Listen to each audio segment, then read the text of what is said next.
Boa tarde, aqui estamos para mais uma edição de Visão de Jogo, falar de futebol. A moderação é quem tem a posse de bola, com o Nuno Vieira, a Sofia Oliveira e eu, Luís Freitas Lobo.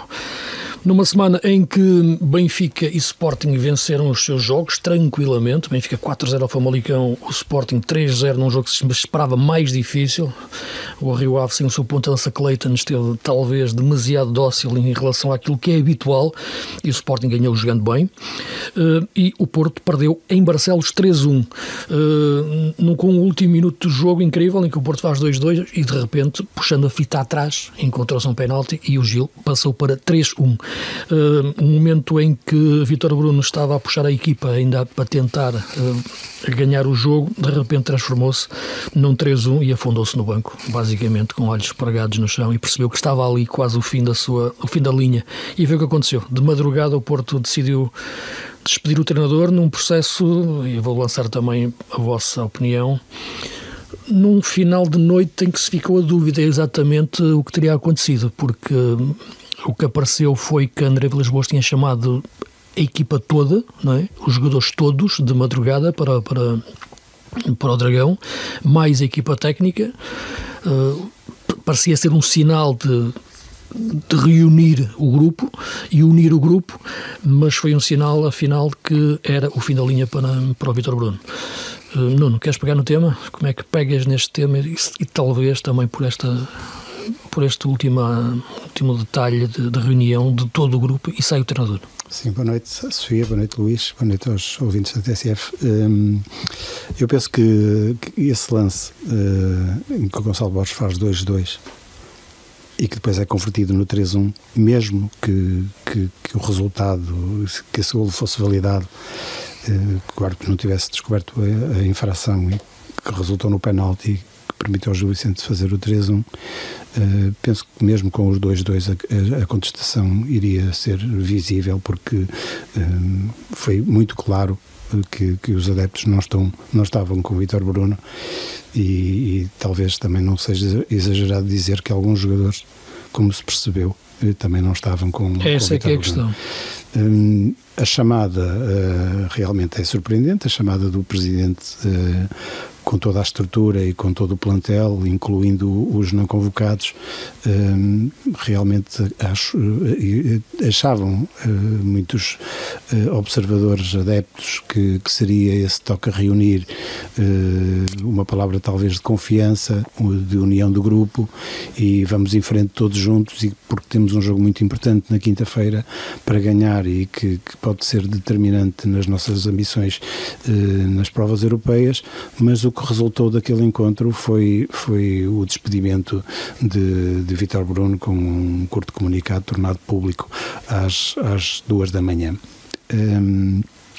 Penso que acaba por ser uma situação inevitável perante aquilo que aconteceu em Barcelos, perante o que tinha acontecido com o Nacional, perante os resultados e a falta de empatia que havia entre Vítor Bruno e a massa associativa, que se percebeu em vários jogos no Dragão e naquela derrota em Moreira de Cónegos.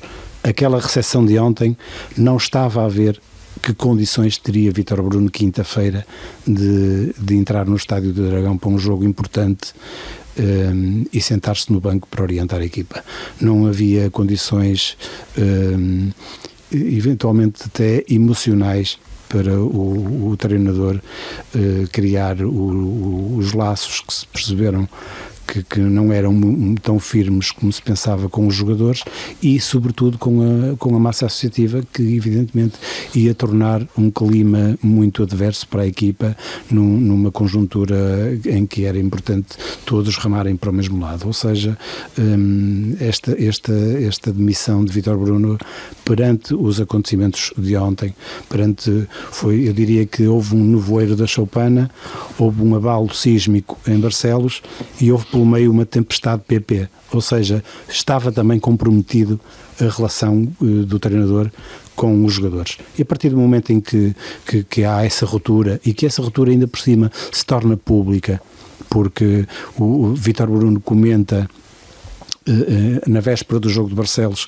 que só é convocado quem vai com tudo, quem está comprometido, e depois no dia seguinte a comunicação social dá conta de PP é afastado dos convocados por opção. E no final do jogo, de uma derrota, se calhar com algum descontrolo emocional de muita gente na estrutura do Porto, como se percebeu não só no final do jogo pelas reações de alguns jogadores, mas também pela reação de Vítor Bruno ao comentar muito abertamente o que não é normal. Esses assuntos devem ser mantidos entre as quatro paredes, numa estrutura do futebol profissional ao mais alto nível e num clube como o Futebol Clube Porto, que habituou as pessoas a gerir as situações de forma o mais discreta e silenciosa possível. Vítor Bruno desmascara, digamos assim, a situação, diz que PP se auto-excluiu e, ainda mais surpreendente para mim, PP reage no imediato. Não é também normal termos um jogador a responder ao treinador nas redes sociais, num comentário que logo depois, pouco depois apagou, mas a explicar o mal-estar e que tinha estado toda a semana a treinar à parte por ter rematado com força, marcado um golo numa baliza com força. Ou seja, não é normal, nada disto foi normal, nada disto é normal no Futebol Clube Porto. Portanto, perante tantas situações pouco vulgares, até algumas situações que chega a ser caricato, esta troca, comentários público entre jogador e treinador, perante isto penso que não haveria condições para Vítor Bruno continuar. Sofia, citar hoje que a Sofia está fora do estúdio por razões do boletim clínico. Está fora do jogo. Que foi colocado a circular. Portanto, uma espécie de Renato Seixas aqui da visão de jogo. Ao menos divulgaram o boletim clínico. Exatamente, mas estás em condições, no entanto, para emitir a opinião. O que te pareceu todo este processo e se era, como diz o Nuno, também uma decisão inevitável?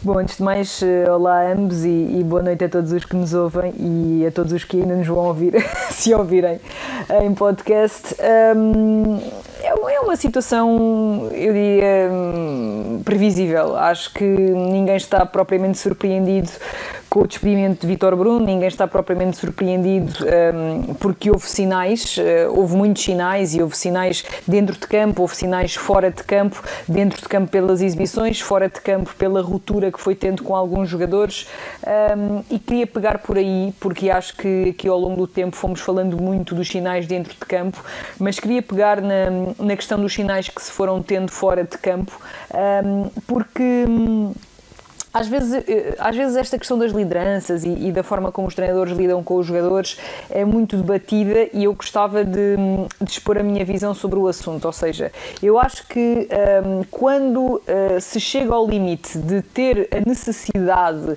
de colocar jogadores à parte, sejam eles o PP, seja o Otávio, seja o Fábio Vieira, seja o Ivan Reimer, porque já foram muitos os casos com o Vítor Bruno, de resto também acontecia com Sérgio Conceição, mas com Vítor Bruno isso já aconteceu várias vezes esta temporada. Eu acho que essa também é uma percepção de que a liderança não está a ser a melhor, porque tu, enquanto treinador, também és um gestor de recursos humanos. Tu, enquanto treinador, não queres que este tipo de situações aconteça, e quando tu tens tantas situações destas a acontecer, eu não consigo achar que tudo isto só é culpa dos jogadores, não consigo achar que tudo isto é falta de empenho de jogadores profissionais de futebol que querem jogar todas as semanas. Portanto, quando nós temos um chefe que acha que a forma mais fácil de gerir os seus recursos é colocá-los de parte, é afastá-los do grupo, é dar-lhes uma reprimenda pública, digamos assim, e não protegê-los, como eu acho que faz mais sentido nas lideranças,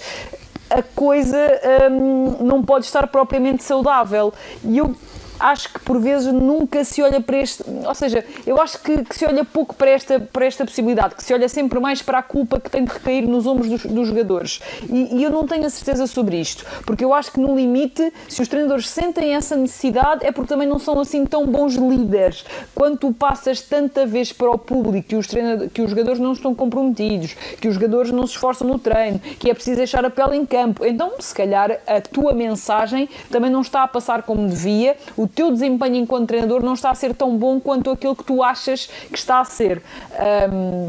E não foi uma vez, não foram duas, foram vários os casos já este ano no Futebol Clube do Porto de jogadores que se afastaram e que foram afastados no caso da equipa. Depois, do ponto de vista do que se foi fazendo dentro de campo, eu acho que este Futebol Clube do Porto teve tempo para, por esta altura, já estar a apresentar um futebol de outro nível. A equipa nunca teve grandes sinais de melhoria. Eu acho que a melhoria que houve no Futebol Clube do Porto foi sobretudo individual e não coletiva. Foi sobretudo quando Vítor Bruno conseguiu tornar mais harmoniosos os jogadores que jogavam entre eles, como por exemplo a entrada de Rodrigo Mora para uma zona do terreno em que estavam a existir muitas decisões erráticas, com Galeno, com PP, com Samu. Então o Rodrigo Mora chegou ali e conseguiu, com o seu brilhantismo, com a sua qualidade técnica, colocar dois jogos mais aceitáveis do Futebol Clube do Porto. Também o próprio Nico Gonzalez, que eleva a capacidade da equipa e quando está em bom plano transcende o que é coletivo, mas do ponto de vista coletivo nós não conseguimos ter 3-4 jogos em que o Futebol Clube do Porto manteve assim uma exibição que nós pensámos, ok, o Futebol Clube do Porto está a crescer. Eu nunca senti isso genuinamente. E tendo em conta que Vítor Bruno fez a pré-época, tendo em conta que Vítor Bruno já está com estes jogadores há algum tempo, tendo em conta até alguns dos reforços que chegaram, pese embora muitos jogadores importantes tenham saído, como Otávio, Pepe, Evanilson, Taremi e Francisco Conceição, eu acho que mesmo com este plantel, e reforço o que disse no início da época, acho que o mercado do Futebol Clube do Porto é um bom mercado, tendo em conta as situações, a situação financeira do clube. Eu acho que era possível fazer melhor, acho que era possível colocar esta equipa a jogar um futebol mais capaz. Isso não aconteceu e acho que os últimos sintomas já são de uma doença profunda, digamos assim, de cada um para seu lado, muitos jogadores de cabeça perdida, muita desconfiança em termos individuais e coletivos, uma passagem de mensagem que estava a travar ali em algum momento, e portanto perspectivava-se que mais cedo ou mais tarde Vítor Bruno pudesse sair. A minha única dúvida era se o Futebol Clube do Porto tinha condições para despedir Vítor Bruno e ir buscar outro treinador, porque como sabemos o clube está a passar por uma situação muito delicada em termos estruturais, claro. Sim, eu já não consigo nesta fase naturalmente fazer uma análise tática em relação àquilo que são os problemas do Porto, não é? Que era mesmo o jogo da passada jornada frente ao Nacional, já é um jogo que se vê que já está contaminado por algo que ultrapassa aquilo que é uma questão tática da equipa durante várias jornadas e desde o início da época, mesmo na pré-época e depois do início do campeonato já com Samu, a questão do ponta de lança. Acho que sim, concordo que o Porto faz um bom mercado em face daquilo que são as limitações financeiras do clube neste momento, e durante algum tempo falamos bem daquilo que era a questão tática do Porto e do enquadramento de novos jogadores e numa nova ideia de jogo. Por certa altura começámos a perceber que algo de mais estranho se passava para além daquilo que é as quatro linhas, o jogo em si. E esse que se passava além das quatro linhas era a cisão, portanto o fosso que se ia cravando entre o treinador e os jogadores. Eu penso que isso é que de facto acaba por ser o buraco, o espaço onde cai Vítor Bruno. E os últimos dois jogos são dois jogos estranhamente sonâmbulos, mosca de sete taticamente a picar os jogadores do Porto. Os jogos que o Porto faz frente ao Nacional e muitos jogadores fizeram nos jogos em Barcelos não é normal para o valor que esses jogadores têm. Mas esses sinais já tinham sido demonstrados em jogos anteriores, por exemplo com o Moreirense, jogos contra clubes grandes, os jogos maiores, mais mediáticos, o Porto também tinha falhado. Sim, mas conseguiu ganhar. Ou seja, o Porto nunca conseguiu ser uma equipa cujos sócios, os adeptos, percebiam que entrava em campo e metade do caminho já estava feito, percorrido e que ganharia naturalmente. Sim, portanto, nunca demonstrou essa consistência com o Vítor Bruno. Mas vamos lá ver uma coisa. Eu acho que o jogo em Guimarães, o Porto não conseguiu repetir 2-3 jogos com uma exibição, por exemplo, como a que fez em Guimarães. Sim, verdade. É essa consistência de que falo. Sim, mas o que eu quero dizer é que Até certo ponto, sim, entendia-se que estava esses sinais, mas encontrávamos razões táticas, abordávamos aqui do ponto de vista de que era estritamente futebolístico o que estava a acontecer. A análise que agora fazemos salta esse campo do estritamente futebolístico para entrarmos num campo de que é da falta de liderança, da falta de empenho de alguns jogadores, da cisão do grupo, da união entre o grupo e, a partir daí, o partir da corda do que é mais saudável e do que é elementar para uma equipa entrar em campo e um treinador confiar nos jogadores. Já vi muitos treinadores triunfarem sem o apoio dos sócios, com a maior contestação dos sócios. Já vi treinadores triunfarem sem o apoio da direção. Mas sem o grupo nunca viste. Nunca vi. É isso que eu te ia dizer. Eu nunca vi nenhum treinador triunfar sem o apoio dos jogadores. E este treinador cai não é por não ter o apoio dos adeptos, não é por não ter o apoio dos presidentes, é por não ter o apoio dos jogadores. É a minha opinião claríssima em relação àquilo que aconteceu e o empenho de alguns jogadores em campo. Ver como joga PP, como joga Galeno, como joga alguns jogadores atualmente no Porto, não é normal. E, portanto, nesse sentido, não sei porque é que essa quebra de liderança aconteceu, porque é que aconteceu essa quebra de empatia, de ligação, não sei. Isso tem que ser a estrutura do Porto, que tem que saber e perceber onde é que está o mal para as coisas acontecerem. Porque é muito fácil mandar embora o treinador e imaginar que se manda embora o problema. E não é assim. O problema continua lá dentro. O Porto passa neste momento, eu já o disse várias vezes, independentemente da valoração que se faça das gestões anteriores do Porto ao longo dos 40 anos do antigo presidente Pinto da Costa, o Porto neste momento está numa fase de ruptura cultural em relação àquilo que era no passado. É um clube órfão do ponto de vista genético de cultura de clube. E esta nova direção que entra faz essa ruptura, que admito perfeitamente que fosse necessária, mas faz e vai sofrer as consequências disso, naturalmente. E hoje tem um grupo que não é um grupo Porto, no sentido do passado, de que era um grupo que tinha líderes dentro do balneário e tinha líderes também a partir da estrutura para dentro. Portanto, sem existir essa marca Porto dentro da estrutura, podes criar mais facilmente este tipo de vírus dentro do grupo que nasce agora. E por isso... Desculpa interromper-te. Diz-me o que é que tu entendes por marca Porto? Ou seja, o que é a marca Porto é uma coisa muito simples. A marca Porto é uma coisa muito simples e existe antes de teres nascido, que é algo que tem a ver com a construção de uma identidade daquilo que é um clube, daquilo que é uma região e daquilo que é uma relação entre jogadores, treinadores e estrutura, presidente e estrutura de futebol que cria um grupo e os jogadores que são catalisadores dessa forma de ser e estar dentro desse grupo e que impede que qualquer jogador tenha uma atitude como teve ontem o PP ou outros jogadores no passado recente. E para além disso, aquilo que é um ciclo competitivo sempre a top. E o que aconteceu no Porto nesta época é exatamente o contrário desse passado. Independentemente de ganhar ou perder, o Porto tinha essa marca de identidade. E, portanto, perdendo essa genética em que o Porto fundou as suas bases de clube ganhador a partir de finais dos anos 70, início dos anos 80 e por aí fora durante 4 décadas, é uma nova era que começa no Porto.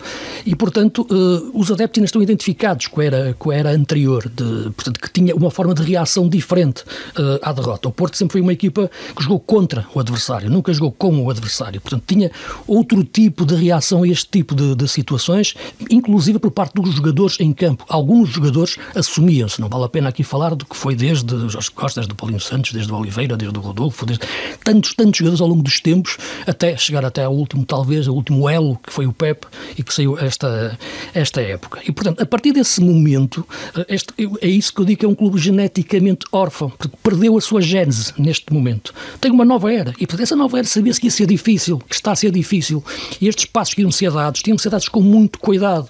Tinha que ser um treinador forte, capaz de aguentar, e tinha que ser um grupo de jogadores forte, capaz de entender esta nova era. Nenhuma coisa nem outra existiu, e existe neste momento. E a estrutura do Porto, nesta altura... Sofia, deixa-me só terminar. E a estrutura do Porto, neste momento, tem elementos que nem conhecem o Porto. O Subizarreta não sabe o que é o Porto. Não tem noção nenhuma do que é o Porto. O André Vilas-Boas, claro que confia no Subizarreta, naquilo que foi o Subizarreta como diretor que ele terá conhecido bem no Marselha, mas não é o que o Porto precisa, na minha opinião. E a mesma coisa posso dizer em relação àquilo que pode ser, e é, sem dúvida nenhuma, o Jorge Costa como sentir o Porto, mas outra coisa é o Jorge Costa como diretor. Portanto, o Porto, neste momento, necessita de uma refundação forte interior. E, portanto, quando tens um treinador fraco como líder e tens um grupo de jogadores que mina o treinador, isto ia acontecer. E aconteceu de uma forma implacável. E neste momento, claro que a equipa que entrou em campo ontem percebeu-se que fez bem a porta de saída do treinador. Portanto, é aquilo que me pareceu, e o Presidente acaba por tomar esta decisão, que era inevitável em face de tudo aquilo que achava previsível acontecer neste novo ciclo do Porto. Diz-se. Eu percebo tudo o que dizes, sinceramente. Acho que explicaste totalmente a tua ideia. Eu só não sei se concordo, porque a questão aqui é, nós não podemos colocar, ou pelo menos acho eu que não devemos colocar a questão da identidade, que não sei bem, ou seja, não sei se, essa parte não sei se percebi bem, porque o ano passado eu lembro-me de várias exibições medíocres do futebol. Repara, eu não estou a falar do ano passado. O ano passado é uma coisa, não interessa para nada em relação àquilo que são 40 anos de história do Porto e daquilo que é uma construção de uma identidade. A época passada é uma migalha na história. Portanto, o que eu te quero dizer é uma forma de ser dentro daquele clube que mudou completamente em relação a esta época. O Porto já fez exibições, há 20 anos o Porto também ficou 3 anos sem ganhar e depois foi campeão europeu na época seguinte. Portanto, teve treinadores como o Otávio, teve treinadores... Mas não se perdeu nunca, nunca se perdeu, foi essa noção exatamente de como é que se reconstruía. E esta questão é que neste momento está em debate, que eu acho que é mais um problema de clube do que a equipa. É isso que é onde eu quero chegar. Mas eu não sei se a linha que o Futebol Clube do Porto estava a seguir era a linha mais correta. Não era, mas Sofia, repara, vê se me entende, desculpa, para tentar explicar, porque posso não estar a explicar bem. Não era a mais correta e era necessário criar essa ruptura. Mas os perigos dessa ruptura eram evidentes. Porque isso partir dessa corda que existia, de uma liderança, treinador, de uma liderança estrutura e de uma liderança jogadores. Os jogadores hoje são diferentes e o treinador é diferente como o Porto nunca teve. Sim, mas os jogadores são diferentes e o treinador é diferente muito por culpa do quão minada ficou essa identidade por culpa das pessoas que lá estiveram. Sem dúvida. Por isso é que eu te digo que a ruptura era necessária. Repara, por isso é que eu te digo que essa ruptura é necessária. Repara, se me entendes, eu não estou a dizer que não devesse ser feita essa ruptura. Tinha que ser feita, mas os perigos dela ser feita sem os cuidados certos do que pudesse acontecer é que eu acho que não foi acautelado. E isso, porque não é normal. Não é normal ter um grupo de jogadores a ter estas reações dentro do Porto. Não é normal. Não lembro na história do Porto ver jogadores contra um treinador desta maneira. Nem me lembro de ver um treinador tão frágil em relação ao grupo e depois ter esta comunicação pública sem a proteção da direção. Nunca vi. Mas diz, desculpa. Luís, o Sérgio Conceição muitas vezes também ia para as conferências e rasgava tudo e todos de cima a baixo, desde os vários departamentos, como ficou famoso, até outros jogadores que ele colocou de parte. Houve várias vezes isso a acontecer no Futebol Clube do Porto de Sérgio Conceição. Portanto, mas o Sérgio tinha liderança em relação ao grupo. Pois tinha, mas tinha porque ganhava. Não, teve muito. Mas quantas vezes perdeu também? Quantas vezes o Porto perdeu? Seja, tu próprio disseste que o Porto, na época passada, ficou em terceiro lugar e ficou a tantos pontos de distância. Verdade, mas ele ganhou muito, muito tempo e ganhou um crédito que o Vítor Bruno nunca teve. O Vítor Bruno, já para não falar da forma como ele consegue chegar a treinador do Futebol Clube do Porto e toda a novela que se gerou em torno disso, não é o mesmo perfil de pessoa, não é a mesma história, não ganhou sequer um terço do que Sérgio Conceição ganhou em termos de créditos e em termos de estatuto, e então eu acho que era muito mais fácil para o Vítor Bruno não manter esta liderança tão ditatorial, quase, como ele tentou empregar aqui um bocadinho à imagem do que fazia Sérgio Conceição, mas foi por aí que ele quis ir, porque se calhar é por aí que está a sua noção de liderança. Só que eu acho que para tu teres esta liderança, no mínimo tens de ser mais competente enquanto treinador, e eu acho que há aqui muitas lacunas de Vítor Bruno ainda enquanto treinador, muita falta de estatuto, porque lá está, não tinha vencido nada até agora enquanto treinador principal do Futebol Clube do Porto, e portanto é muito mais difícil imprimires uma liderança deste género quando os jogadores olham para ti e pensam assim, mas não vou dizer quem és tu, mas não é a mesma coisa, do outro lado não está a mesma figura, e portanto eu acho que a liderança dele não o foi ajudando a ganhar empatia junto das pessoas que têm de acreditar nele, são sobretudo os jogadores. Sofia, desculpa, só uma coisa, quando puderes tentar afastar um pouco do microfone microfone porque está aqui um batimento aqui que eu penso que tem a ver deve com ser isso. por causa do micro. Sim, ok, exato. certo. Vou tentar. Sobre isso. Sim, é verdade o que estás a dizer, e acho que vai ao encontro também daquilo que eu estava a referir em relação ao perfil que estás a traçar do Vítor Bruno. Nuno, queres acrescentar alguma coisa em relação a este assunto?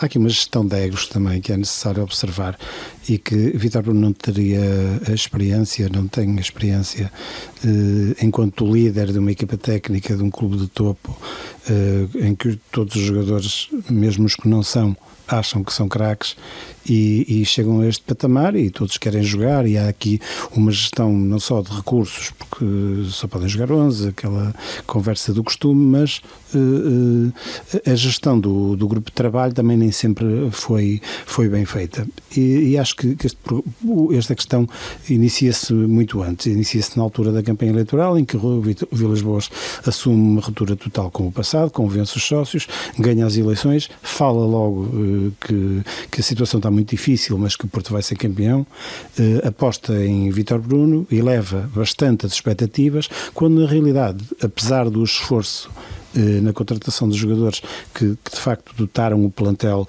de alguns argumentos interessantes, alguns jogadores que foram contratados têm valia, mas não esquecendo que também saíram elementos muito importantes e que hoje em dia se percebe, como o caso que mencionaste, Pep, na questão da liderança, acaba por ter uma influência tremenda nisso, e acho que Vítor Bruno não conseguiu abraçar todo este conjunto de emoções que lhe colocaram em cima da mesa de trabalho, e acabou por não ter o plantel com ele, acabou por não criar uma relação de empatia com os adeptos, acabou por não ter uma gestão de comunicação também muito eficaz, e acabou por também não conseguir gerir algumas situações que fogem aquilo que é o perfil marca Porto, como tu dizias, porque se não vejamos ontem, estamos todos de acordo que Gonçalo Borges foi o melhor jogador do Porto, tentou agitar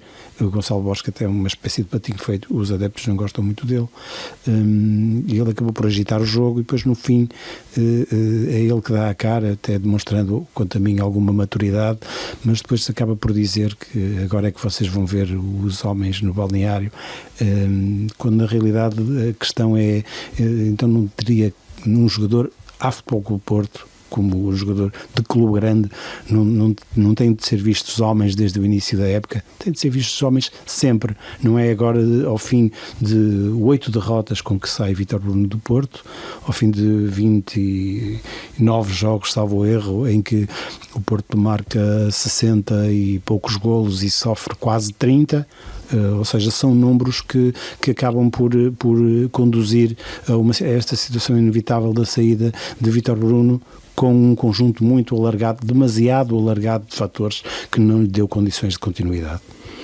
Por muito que, e nós estamos todos de acordo, por muito que, desculpa Sofia, por muito que Vítor Bruno tenha sem dúvida culpa também num conjunto de decisões, porque ele era o líder máximo do grupo, portanto teria de ter gerido de outra forma, e não foi por falta de aviso. Diz, Sofia, força. Eu queria só acrescentar duas coisas. A primeira é que eu concordo com o Nuno quando diz que o Vítor Bruno não soube, o André Vilas Boas não soube gerir as expectativas do ponto de vista comunicacional, porque eu acho que aquela vitória na Supertaça, nos moldes em que ocorreu, agigantou um bocadinho a onda de euforia em torno de uma equipa que estava, de um clube, nem é de uma equipa, de um clube que estava no ano zero, e deveria encarar esse ano zero como tal, e não como o objetivo é o título.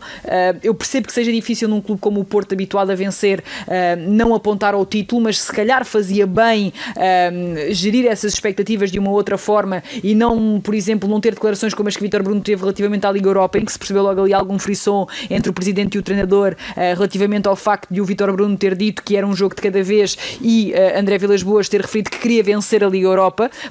Claramente parecia que estavam em realidades distintas, e eu acho que André Vilas Boas nunca soube equilibrar muito bem a história do Porto e a atual história do Porto, que são histórias completamente diferentes. E depois o outro ponto é, eu acho que que esta nova era, digamos assim, não é uma nova era que queira mudar a identidade do Porto. Eu acho que é uma nova era que quer acabar com o quão mal se estava a fazer ao Porto e como a auditoria acabou por apresentar. É uma nova era que quer acabar com as regalias que os Super Dragões tinham dentro do clube. É uma nova era que quer acabar com as pessoas que andavam, ao invés de servir o clube, que se andavam a aproveitar do clube. Acho que é uma nova era que quer fazer todas essas coisas, mas não quer romper com aquela identidade que faz com que o Futebol Clube Porto tenha características muito especiais. Agora sim, quer romper com toda a identidade que deixou pouquíssimo dinheiro nos cofres do clube. Isso acredito que queira romper. E ouço muito, eu tenho ouvido muito dizer-se que esta direção anda à caça das bruxas.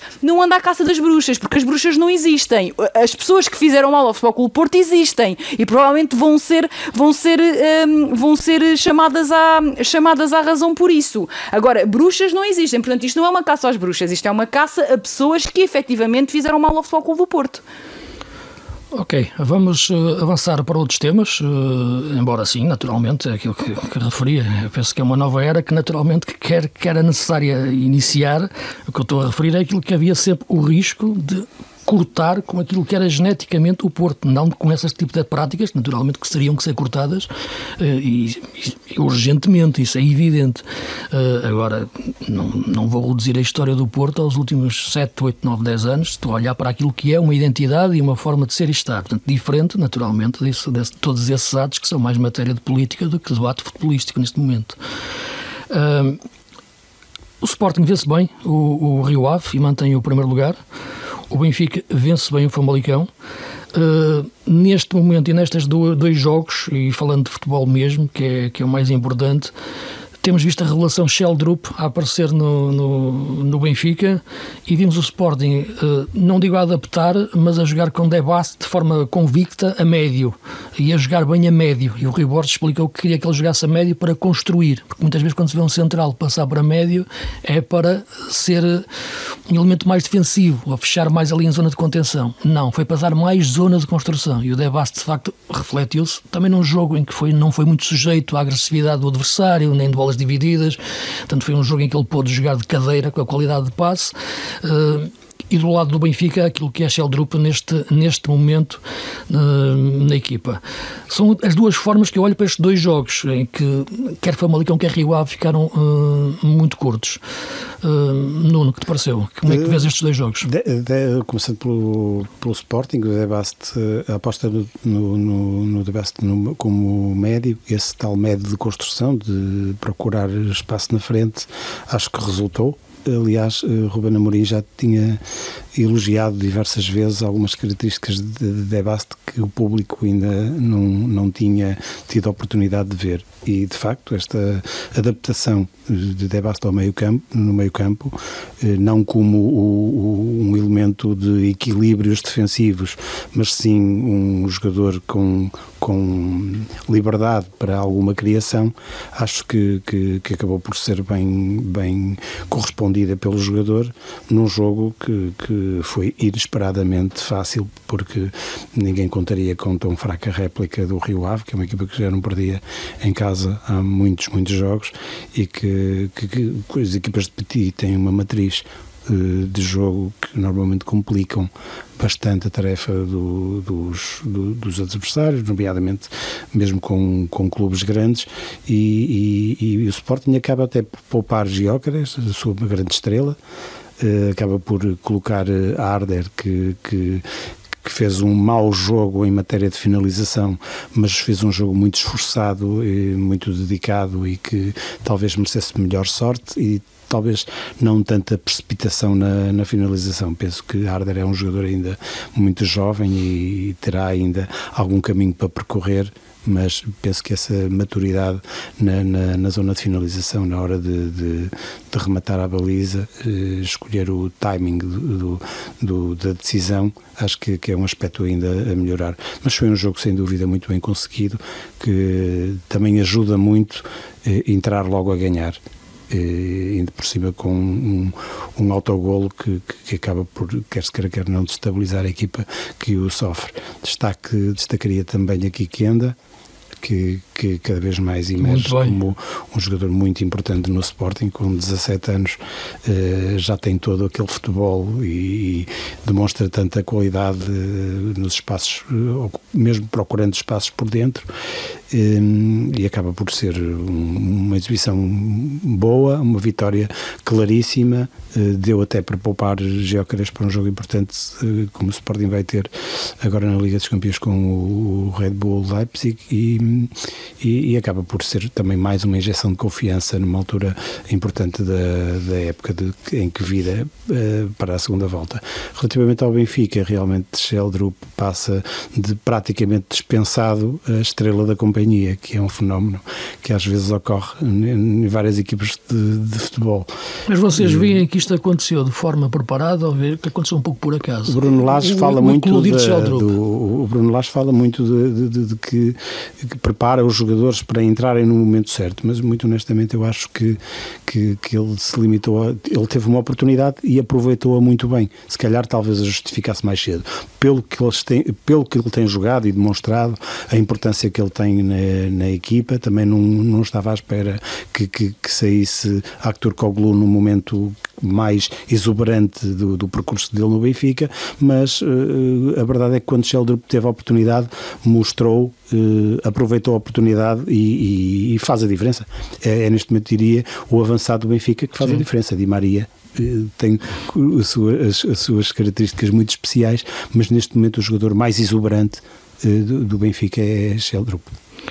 Sofia, como é que viste estes dois jogos neste momento em relação a esta eclosão de Sheldrup? E tenta aquilo que te pedia de não aproximar tanto o microfone. Ok, relativamente, deixa-me só começar aqui pelo trabalho do Hugo Oliveira, que eu sei que é relativamente recente, e do Petit, que também entrou há pouco tempo no clube. Eu acho que tanto Famalicão como Rio Ave são equipas que têm plantel para fazer muito melhor do que apresentaram tanto contra o Benfica como frente ao Sporting. Acho que as réplicas foram muito, muito curtas e de pouca qualidade, e eu acho sinceramente que ambos os clubes têm qualidade de matéria-prima para apresentar mais capacidade de se baterem contra os grandes, embora saibamos do fosso que existe entre os grandes e os outros. Funilando aqui um bocadinho na questão do Sporting, é verdade que o Debassi tem organização defensiva, jogava ao lado do Yulman, mas para construir ele baixava para junto do Gonçalo Inácio, sim, formava praticamente uma linha de 3, portanto... Exatamente, portanto nem sequer saiu muito das zonas em que está acostumado a estar com bola. Sem bola teve outras missões e acho que as cumpriu muito bem. O Debassi tem uma qualidade de passe brutal, para mim é o melhor central da liga com bola, e foi muito importante tanto na variação do centro de jogo como nos passos verticais que meteu, até em algumas conduções de bola, saída de pressão. É de facto um jogador espetacular na minha opinião. Gonçalo Inácio também faz muito bem isso, Sofia.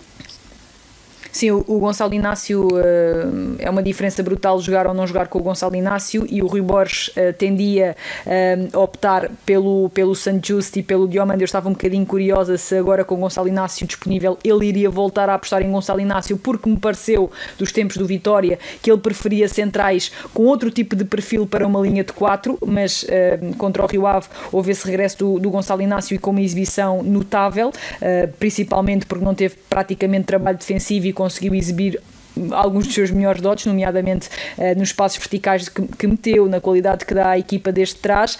Agora, eu gostava de elogiar o Arder, porque eu acho que o Arder realmente pecou bastante na finalização, mas em termos de tudo o resto fez quase tudo bem. Os movimentos que ofereceu contra a linha defensiva contrária, os passos que abriu, a forma como atraiu, por exemplo, vários jogadores do Rio antes do remate de Kenda à barra da baliza, a bola que deu ao Trincão quando recuperou na meia esquerda, subido, e depois permitiu que Trincão fizesse o remate para uma grande defesa do Mista. Aliás, o Mista faz uma exibição espetacular, e eu acho que é um miúdo que, se jogar mais vezes naquela posição, pode realmente aperfeiçoar as lacunas que tem e que são próprias da idade, e claro, tem de perder um bocadinho aquele nervo,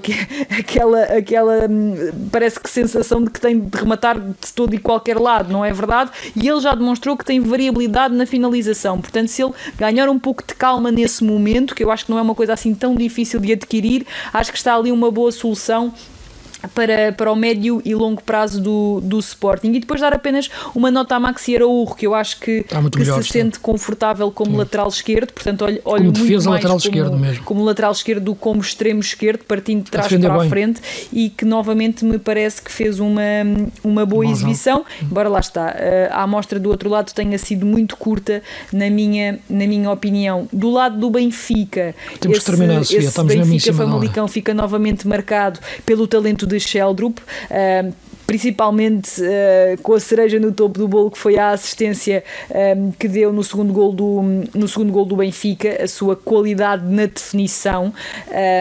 Acho que já tem muita para a idade que tem, muita qualidade técnica, mas isso já tínhamos visto.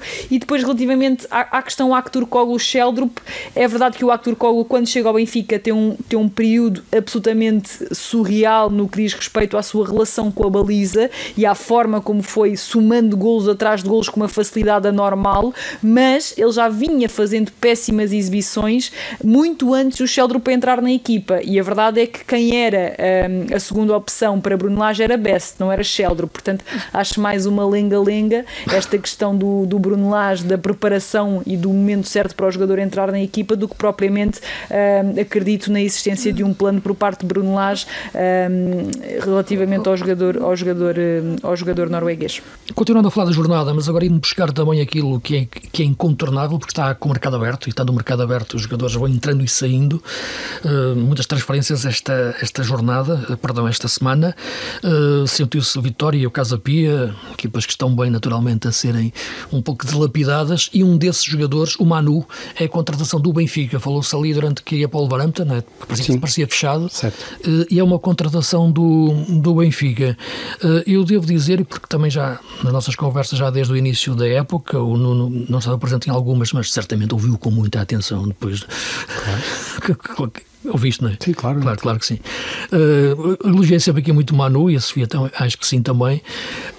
Eu acho que é uma boa contratação do Benfica, independentemente da questão dos valores que estão envolvidos, mas acho que é um jogador que podemos agora avaliar, e também pedia para vocês também fazerem isso, se o Benfica é o jogador que o Benfica precisa, para a posição que precisa, mas é um jogador que tem um potencial enorme, qualidade de passe, visão de jogo, faz bem a posição 6, ele, aliás, de raiz também jogou como central antes, quer na formação do Vitória, e também com chegada à frente. Acho que é uma boa contratação do Benfica dentro do mercado interno, que às vezes não é tão visto assim, olha-se mais facilmente para o mercado do sub-21 brasileiro, argentino, nórdico, e às vezes descura-se muito o nosso mercado interno e gastar dinheiro internamente, e acho que isto aqui é uma boa contratação. Eu penso que o Manu é um jogador um pouco à imagem do seu pai, mas o Jorge Silva, que jogou tens que dizer quem é o pai, para o ouvinte TSF, que estás a falar anos 90, talvez, anos 90. Lembras-te bem, Sofia, certeza, estás a ver? Pronto. Completamente, aliás, eu sei perfeitamente do que é que vocês estão a falar. O Nuno começou a referir, a comparar com os jogadores dos anos 90. Mas é a versão, semelhanças talvez na posição, sem dúvida, sim. Mas é uma versão claramente muito melhorada do pai, e o pai não me levará a mal. Não, também não levo, acho que não. Porque, é um elogio. Porque sem dúvida que é um jogador lado genético. Exato, fez o seu percurso, como é costume dizer-se, a pulso. Teve um crescimento sustentado no futebol, cumpriu diversas etapas da formação, sempre com muito sucesso, foi sempre sendo destaque nas equipas por onde passava, e este ano não há dúvida nenhuma que teve a explosão dele num contexto muito especial, como é o Vitória de Guimarães, sempre com pressão alta por parte dos adeptos, e penso que é um jogador que está preparado para este salto. Sem dúvida que é um passo muito grande na carreira dele. Agora resta saber onde é que Bruno Lage o encaixa naquele meio campo é um 6. Sim, é um 6, não parece haver nenhuma dúvida disso. Nunca seria o Barreiro nem o Cockchu. Não, e Barreiro neste último jogo até pisa terrenos um bocadinho bocadinho mais adiantados. Já tem pisado, Sim, nunca tinha pisado com um golo, ele nunca tinha marcado 3 golos na vida dele, não é? Ele próprio disse esta época não tinha marcado nenhum sequer. Por isso, sim, mas 3 golos num jogo nunca tinha feito. Não, nunca tinha. Por isso eu acho que o Benfica investe muito nesta contratação, porque foi público que Manu esteve praticamente certo no Wolverhampton e subitamente é desviado. Tanta gente já foi dada como certa no Wolverhampton. Mas é verdade. Eu sei que é verdade, mas o Wolverhampton aparece sempre como um clube. Quando um jogador não sabe para onde é que vai, é para o Wolverhampton. Mas o Wolverhampton tem um scouting em Portugal muito forte. Sim, isso, sim. Aliás, é visível pelo elevado número de jogadores que nos últimos anos teve portugueses. Mas a verdade é que o Manu estava praticamente certo no Wolverhampton, era público, havia um acordo já praticamente selado entre clubes e eu penso que terá sido uma decisão do jogador. Porque para a Vitória o mercado estava feito com a venda de Alberto para a Juventus. E estava também complementado e muito bem, com muito dinheiro, com Caio César para o Al Hilal. Agora a transferência de Manu acaba por ser ainda a cereja no topo do bolo. Sofia, como é que vês o Manu no Benfica? Olha, eu vou começar assim, não achando que é o médio de que o Benfica precisa, melhora o plantel. Sim. Porque eu acho que o Benfica precisava mais de um Thomas Hendel e não de um Manu. Mas acho que o Manu é hoje melhor jogador do que o Florentino, portanto fazendo aqui uma troca direta, o Manu é incrível sem bola, não terá talvez a subtileza do Florentino, é um jogador mais impetuoso. O Florentino é um jogador que, para o tipo de jogador que é, para o perfil que tem, não faz assim tantas faltas e posiciona-se muito bem, tem no seu posicionamento quiçá uma das suas melhores virtudes, e portanto não o vemos com aqueles carrinhos desmedidos, não, ele posiciona-se muito bem. O Manu já não é tão inteligente nesse momento, mas é igualmente competitivo, é um animal competitivo, como se costuma dizer, e portanto cobre um raio de ação muito alargado, e também tem muitos desarmes e sabe ir ao duelo, sabe utilizar o corpo para ganhar vantagem sobre o adversário, não é tão subtil como o Florentino, é muito mais impetuoso. Mas porquê é que estavas a falar da questão do Tomás Hendel?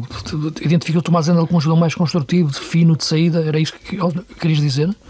O Tomás Hendel é melhor, primeiro é um médio de origem, o Manu é um central, e o Tomás Hendel é um gestor de ritmos do jogo, o Manu não é. O Tomás Hendel é o jogador que guarda a bola quando é preciso guardá-la, parece que a esconde e depois liberta quando tem de a libertar, faz o passe para o lado quando tem de fazer, o passe para a frente quando tem de fazer, é um jogador taticamente quase irrepreensível. Sim, eu concordo contigo, aliás já falei isso muitas vezes do Hendel. Eu acho que o que aconteceu é que o Hendel, enfim, conheço-o por acaso e é um miúdo impecável, até com a consciência daquilo que é a carreira, mas estagnou um pouco ali num período competitivo, digamos, desta época. Eu acho que ele precisava deste salto, aliás, falava-se muito do interesse de outros clubes. Eu acho que ele tivesse mantido a crescimento de competitivo, de qualidade, e dentro de outras variantes do jogo, aliás, ele perdeu o lugar no Vitória, passou a jogar Manu, não é? E eu até achava que essa perda de lugar tinha que ver com a saída do Hendel, porque se falava muito de uma possível saída para o Porto, até para fora, e até pensei que isso poderia estar relacionado com isso, porque são jogadores de um perfil muito distinto. Sentiu-se o jogador a estagnar, porque eu sei dentro da estrutura do Vitória, sentiram que o jogador estava a estagnar e o Manu cresceu. Isto é, à medida que o Hendel encolheu um pouco o seu rendimento, a do Manu cresceu muito. E mas seja como for, concordamos que são jogadores de perfil diferente. Sim, ou seja, mesmo que o Manu tenha crescido, acho que é um belíssimo jogador. Acho que a minha única questão aqui é que eu não ritmos sei... de jogo, dos tempos de jogo, regir os tempos de jogo, não faz como o Hendel, não, mas tem qualidade de passe, tem sentido posicional. Eu acho que é um bom jogador, acho que é completo a esse nível. Não vejo assim uma diferença tão grande.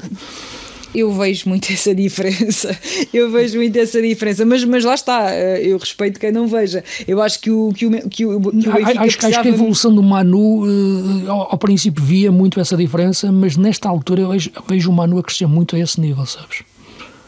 Pronto, também vamos perceber com mais clarividência o impacto do Manu para um encaixe de jogo completamente distinto. O Benfica jogar no Benfica requer coisas que jogar no Vitória, com todo o respeito, e mesmo que o Vitória assuma muitas vezes o jogo, mas a predisposição do adversário nunca é igual, os espaços que concede, tudo isso não tem comparação, e vamos perceber como é que o Manu se adapta. Eu acho que a Premier League era um habitat brutal para ele, porque lá está, porque ele tem realmente esse raio de ação e é um jogador à Premier, na minha opinião. Agora, para o que o Benfica necessitava, que eu acho que necessitava sobretudo de um médio que soubesse quando acelerar o jogo, quando pausar o jogo, quando manter a bola, quando meter o passe, eu acho que isso o Manu não oferece, mas oferece outras coisas, e volto a dizer, acho que não sendo o médio que o Benfica precisa, na minha ótica, melhora o plantel do Benfica.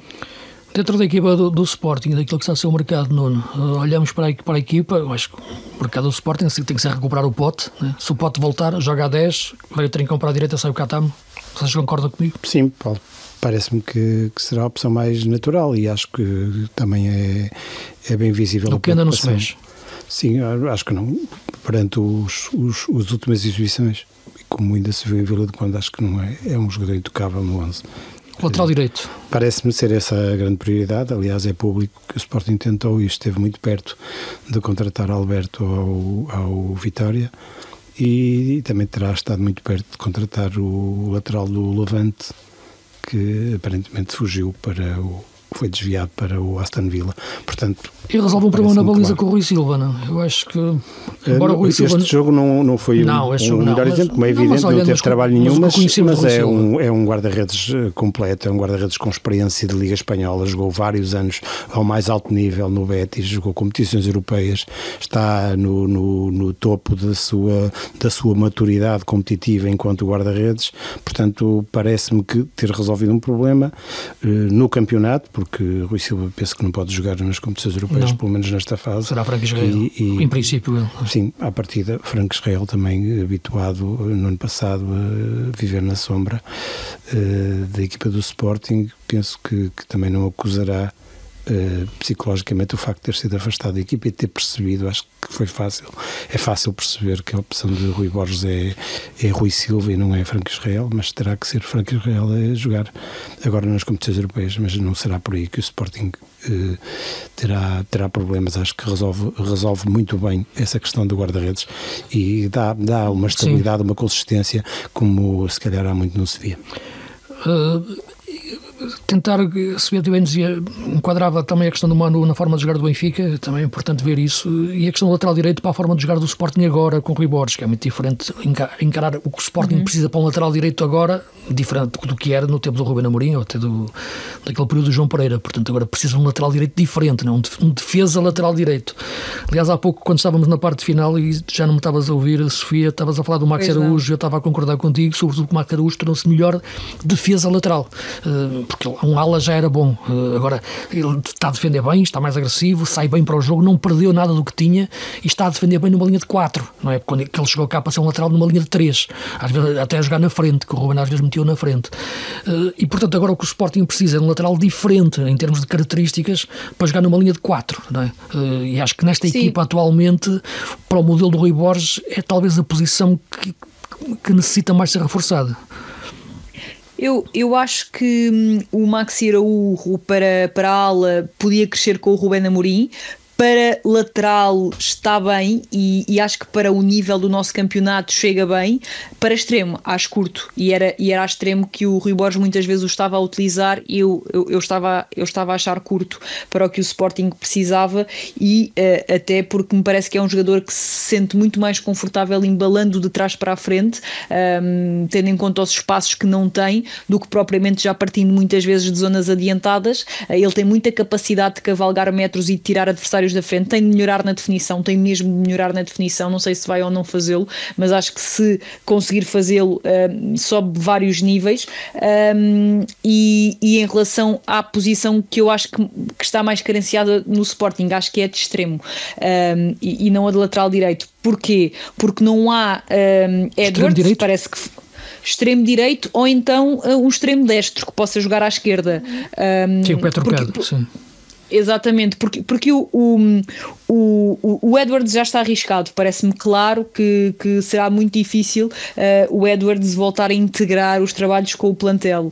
E o Pote tem esta lesão, mas mesmo que o Pote não estivesse lesionado, há Trincão, há Kenda, há Pote, há Jenny, mas não há um jogador que possa fazer, por exemplo, a posição do Pote com o pé direito, permitindo ao Pote, por exemplo, eventualmente passar para zonas mais interiores, por exemplo, jogar nessa posição de médio, terceiro médio, como joga. Mas tu não achas que pode, desculpa Sofia, tu não achas que pode, e, enfim, eu estava a ver o jogo com o Rio Ave e a partir de certo momento eu estava a comentar o jogo, mas a partir de certo momento já não havia muito para comentar, era mais para olhar e pensar em coisas diferentes, não é? Coisas diferentes dentro do jogo, naturalmente. E via que o Trincão era o jogador que está mais fora neste momento deste enquadramento tático do Sporting, sem eu querer tirá-lo da equipa. E imaginava, agora o Pote volta, para onde é que vai jogar? Não vai para o duplo pivô, não vai para uma faixa. Jogará no lugar do Trincão, ou no espaço onde o Trincão está a jogar, ali um pouco entre linhas atrás do Jokers. Embora o Trincão perdeu a influência que tinha na equipa, que tinha no sistema anterior, no modelo anterior, e agora tem menos, poder ser o Trincão a cair um pouco mais de fora para dentro na direita e o Pote ocupar mesmo uma posição central. Agora o Pote vai ter que jogar de forma diferente naquela posição 10, se é que existe a posição 10, mas vocês sabem, o espaço que está a pisar diferente daquele espaço interior direita ou interior esquerda onde jogava numa dupla de segundos avançados, não é? Portanto será uma forma diferente de jogar com os mesmos jogadores. É que não é só os jogadores regressarem, como estão a falar, é que os jogadores vão regressarem para um modelo de jogo diferente. Sim, eu acho que o Pote é o jogador mais inteligente para jogar numa posição em que se possa sentir menos confortável e, portanto, nesse sentido eu colocaria o Pote a fazer o lugar que estava a ser feito por Kenda, mas porque eu acho que o Pote é tão inteligente taticamente que mesmo se estiver a fazer uma missão que não lhe é tão favorável, ele vai conseguir interpretá-la bem, mesmo que não execute sempre brilhantemente, ele vai conseguir interpretá-la bem. E eu até acho possível, eventualmente, que o Kenda passe para a posição que está a ser feita pelo Trincão e o Trincão se permaneça como elemento mais adiantado do meio campo, digamos assim. E onde é que metes o Pote aí? Metes na esquerda? Na esquerda, exatamente. O Pote, a maior parte do tempo, com o Ruben Amorim, eu percebo o que estás a dizer. Na meia esquerda. Com o Ruben Amorim, sim. Sim, para poder usar o seu pé direito, lá está. Mas num sistema diferente, lá está. Aqui o Rui Borges quer extremos mesmo, quer velocidade, não é? E por isso o Kenda, não é? Mas se reparares, o Nuno Santos também fazia várias vezes aquela posição no Vitória e não é propriamente um extremo, é mais um médio ofensivo. Sim. Mas aí, portanto, eu não descarto essa hipótese. Sim, o Nuno Santos fazia isso bem, vinha dentro, mesmo no sistema A3 já fazia isso. Sim, poderá ser uma hipótese, embora o Vitória era uma equipa, não é uma equipa grande no sentido de jogar como o Sporting, de ir para cima do adversário, necessitava ter mais médios, não é? O Sporting não, precisa mais de um extremo, acho que, aliás... Mas não descarta a hipótese do Pote jogar a médio mais adiantado, atenção. Porque eu acho que o grande triunfo do Rui Borges até agora foi aquele jogo com o Benfica, e surpreendeu o Benfica quando meteu o Katami e o Kenda como extremos, não é? E aí o Benfica na primeira parte não sabia o que estava a acontecer. O que é que achas, Nuno? Acho que o regresso do Pote é o menor dos problemas do Ruben. Não, aqui não é um problema, estamos a tentar encaixá-lo. Pelo contrário, não é um problema. Acho que vai encaixar, seja em que posição for. Vocês deram aqui algumas ideias, se calhar o Rui Borges está a ouvir e vai tirou seguramente os apontamentos. Não, fará uma das sugestões que foram aqui apresentadas e penso que vai claramente acrescentar. Aguardo com alguma expectativa perceber de facto onde vai encaixar Pote e em que situação, por exemplo, vai ficar o Trincão, que ainda não me parece que saia da equipa, e aguardemos, que resta seguramente muito pouco tempo até ao regresso de Pote.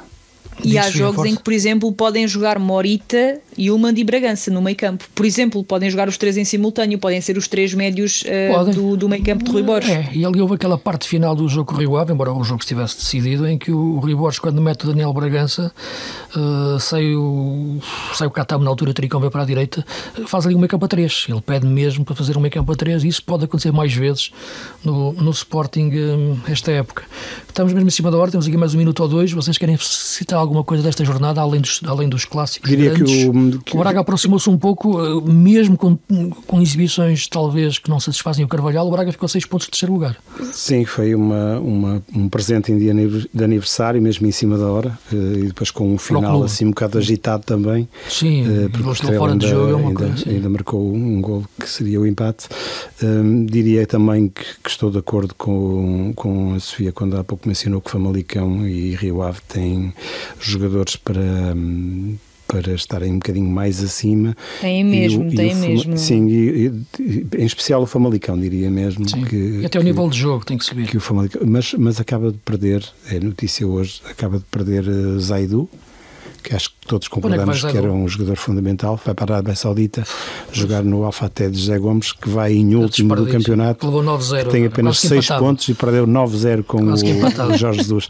Portanto, vai garantidamente com uma ambição desportiva muito forte jogar no último classificado da Arábia Saudita, que praticamente deixou divisão. E o Richelli também sai para a China. Por isso também será uma baixa importante. O Richelli já estava a jogar menos vezes. E no ano passado já esteve muito perto de sair para a Rússia, acabou por cair essa transferência. Ou seja, o Famalicão precisa de rapidamente reapetrechar com esses dois elementos que acho que eram importantes. Sofia, tens alguma nota? Tenho gostado de ver o Estoril, está a crescer bastante rendimento. Tu que falavas do Ian Castro, às vezes, acho que está-te a convencer mais, não? Sem dúvida, até porque lá está, acho que está cada vez mais consciente das mais-valias do plantel que tem. Isso é importantíssimo. Deram-lhe tempo para ele também compreender a própria cultura do clube e a identidade do clube, mas nós conseguimos aqui destacar muito bem as diferenças entre o primeiro período do Ian Castro e o período atual. Acho que o próprio treinador está a crescer, mas deixa-me dar nota para o Nacional, porque eu acho que acho que com todas as dificuldades que vai tendo, com de facto um plantel que sabemos está muito longe de ser um plantel apetrechado, o trabalho do Tiago Margarito tem de ser valorizado e conseguiu montar, eu diria, um 11 competitivo, não só pelas suas individualidades, mas também pela qualidade coletiva, e foste tu que chamaste a atenção para esse jogador. O Soumaré é de facto um médio que para aquele nível consegue acrescentar muita coisa, do Braga. Exatamente, está emprestado, não é? Ao Nacional. Sim. E portanto eu acho que o Nacional tem que ter aqui, ou seja, tem de haver mérito aqui do treinador também para aquilo que o Nacional está a conseguir, uma vez que já deram a maior parte das notas da nossa liga. Dar nota do possível regresso do Neymar ao Santos, porque se isso acontecer, Luís, está aqui prometido que eu vejo o Brasileirão. Mesmo com o Neymar com uma perna só, não é? Sim, fica prometido, é a minha promessa, eu tinha que dizer isto aqui, porque pronto, fica vou cobrar isso. Acho que essa transferência, ao contrário de Pote, que é o menor dos problemas para Rui Borges, o Neymar se calhar vai ser um problema para Pedro Caixinha. O teu amigo Pedro Caixinha. Temos que ter aí um dia o Pedro Caixinha aqui entrar ao vivo para falar, para comentar isso. Nosso amigo Pedro Caixinha, um grande abraço para ele, que sei que nos ouve também. Um beijinho para o Pedro, E vai triunfar no Santos, Vila Belmiro, terra do Pelé. Portanto, e o Neymar também. Estamos em cima da hora, portanto, vão-nos continuando a ouvir na próxima semana, sempre em podcast. O Campeonato Argentino está parado, vai regressar em breve também, para contar-nos histórias de futebol em estado puro. E sigam-nos sempre na sua plataforma preferida. Isto já sei que às vezes demora a entrar um pouco o podcast, mas entra, e portanto e está garantido que nos tempos próximos vai sair mais cedo. Portanto, taticamente acho que as coisas estão-se a resolver. Um grande abraço a todos e já sabem, o futebol esteja convosco.